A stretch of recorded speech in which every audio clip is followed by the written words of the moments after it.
राम, संपूर्ण प्रभुता पाकर भी तुम इतने विनम्र हो, इसी से तुम समस्त प्राणियों का मन मोह लेते हो।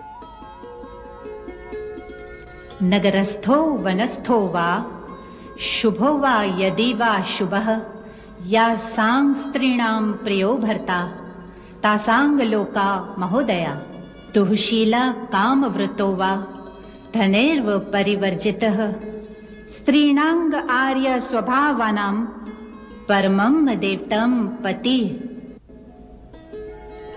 पुत्री, अपना स्वामी ही स्त्री का आराध्य देवता होता है।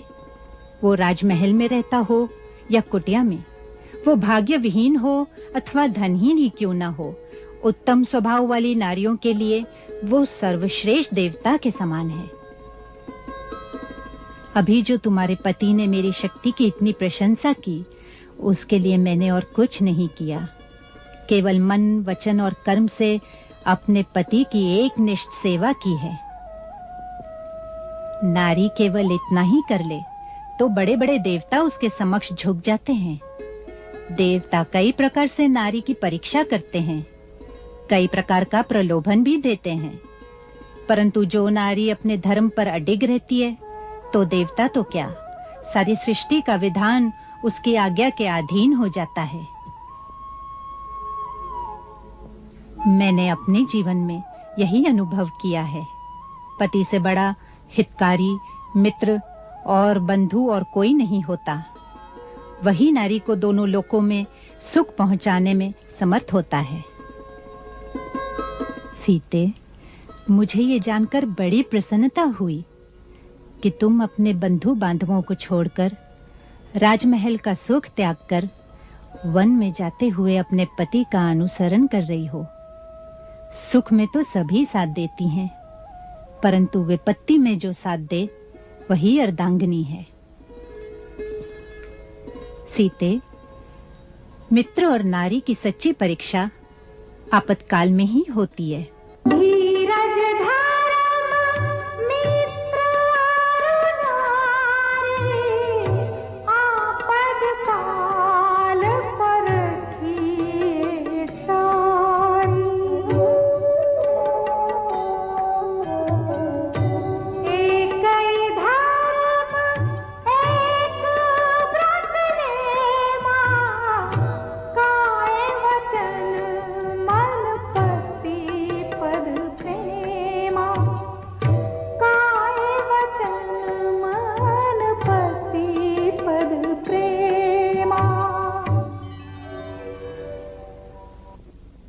माता, मेरी माता ने भी विवाह के समय यही शिक्षा दी थी। मेरी पूज्य सासू जी ने भी वन जाते समय यही उपदेश दिया था। अब मुझे आशीर्वाद दीजिए कि मैं आपके बताए हुए आदर्श का पालन कर सकूं। सीते, मैं अपनी दिव्य दृष्टि से देख रही हूं कि आने वाले समय में नारियां तुम्हारा नाम स्मरण करने से ही पतिव्रत धर्म पालन करने का बल प्राप्त करेंगी। इससे मुझे अपार संतोष होता है। मैं अपनी प्रसन्नता कैसे व्यक्त करूं? अपने अनूठे वचनों से नारी आदर्श की शिक्षा देकर ही आपने मुझे धन्य कर दिया है। पूज्य माता जी, आपका आशीर्वाद ही मेरे लिए अमूल्य निधि है।